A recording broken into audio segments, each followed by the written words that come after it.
So meron tayong nailagay na guide dito. Bale 21 pins lahat to mga kaibigan kung bibilangin natin. Okay? Ngayon ang gagamitin natin is yung reverse polarity. Meron tayong 21 pins in total. 1, 2, 21. Ayan. Okay, ngayon itong red probe natin sa ground ito mapupunta dito. Alright? Yung red probe sa ground dito sa pinakadulo. Basta ganyan ang posture, no? Yung lagay ng inyong printhead. Yan, ganyan pa ganyan. So, red probe dito. And itong black probe ang gagamitin natin pag-test. So, ito 'yon.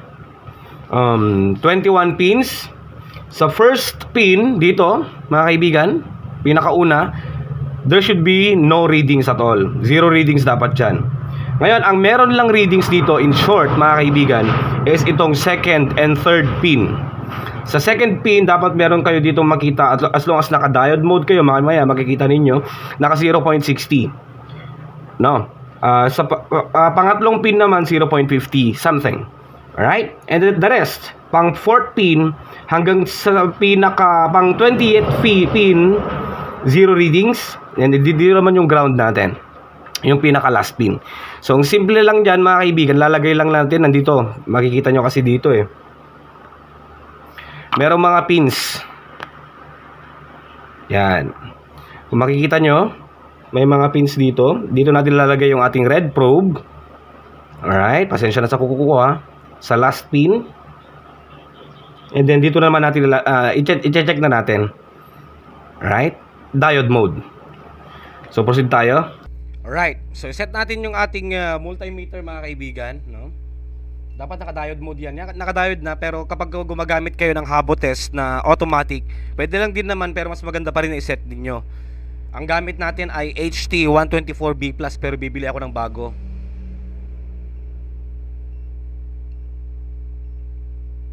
Diode mode voltage. Yan. Ito mga kaibigan. So, proceed na tayo dito sa ating printhead. Ngayon, dapat, again, ang makikita natin na readings dyan, yung pang second and third pin lamang. So, kung check natin, yung red probe natin sa ground, yung pinakadulo, kapag ganito ang posture ng inyong printhead, na china-check mga kaibigan, okay? So, itabi na natin to again, 21 pins. First, second, and third pins lamang ang merong readings. 0.60 plus or something, 0.50 plus or something.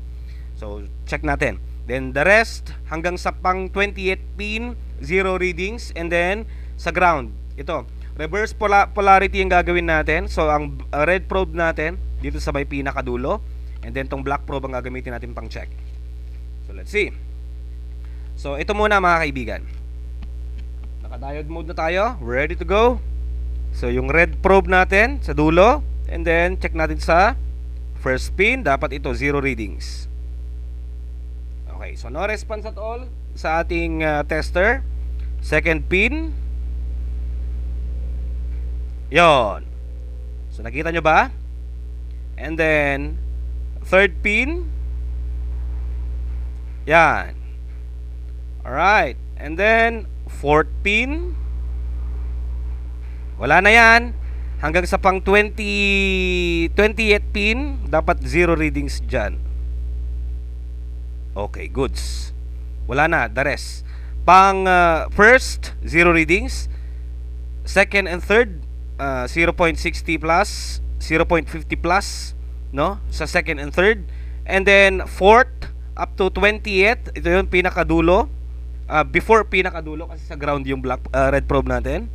Dapat 0 readings yan. Ngayon, so ibig sabihin nito, this is a good printhead. Check naman natin yung iba na meron tayo dito. Ito, meron naman tayo dito. I think, di ko alam kung defective to or what. So, yung red probe natin, yan, sa dulo, ground. And then, first pin, check natin. Okay, no response at all. Good. Second pin. Good. Third pin. Good. Fourth pin.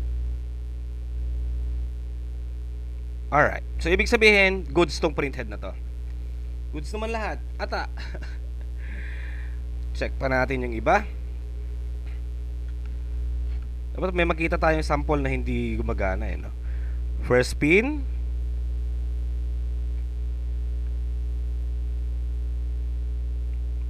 Zero, okay. Second pin. Alright. So, mababa siya. Okay. Third pin. Okay yung third pin. Second pin. Hindi na parehas yung value na nakita natin.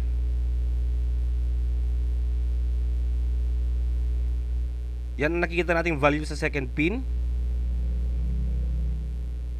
Third pin, accurate pa. Yan. Fourth pin. Alright. Alright. Ibang mga pins. So may nakikita nating value. That means defective itong printhead na ito. Alright. So ganun lang kung paano mag-check mga kaibigan, no? Ng yung printhead. Ganun lang kasimple yun. Para maiwasan na natin yan. Kasi nga kapag shorted yung printhead, sisirain lang yan yung logic board. Ngayon, kahit magpalit-palit kayo ng logic board or repair kayo sa inyong logic board, palit ng fuse, transistor, or power IC, papatayin niya pa rin yan. Kasi nga, shorted na yung printhead. That's why before you reinsert a printhead, i-check nyo muna kung hindi ba shorted yan o kung goods pa. Thank you for watching.